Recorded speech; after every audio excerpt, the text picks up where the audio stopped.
Hadithi njoo utamkolea.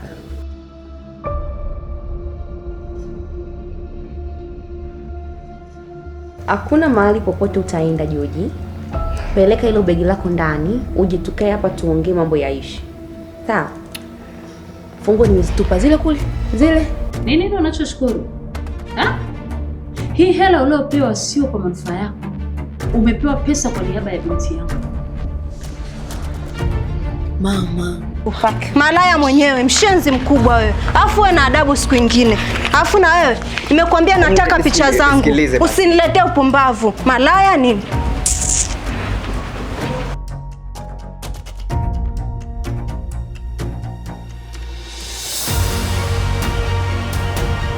Nimechoka kujishusha. Umeelewa? Mimi sio mjinga. Mimi ni mwanaume. I'm a man of this house. I'm making the principle, I'm making the rules. Then you have to obey. I'm a man. Kwamba wewe ni mwanaume gani ambaye haujali hisia za mwanamke wako? Yaani tena wewe funga, maana hujui unakokwenda.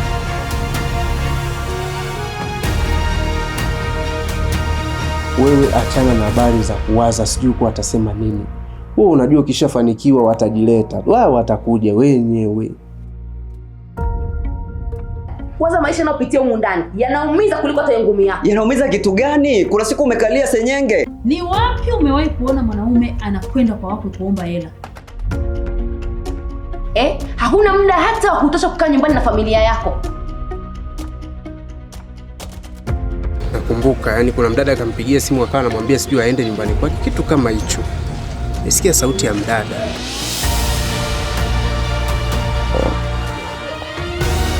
Hata hawezi kwamba mwanangu alima anaweza kazini. Sije kama msala mkubwa ujue.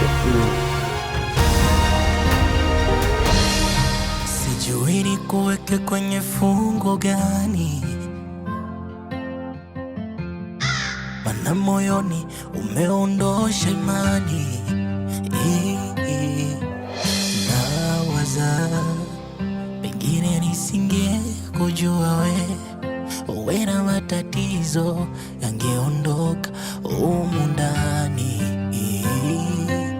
So kwamba mimi sina wakumlilia shida, ila wewe ni kama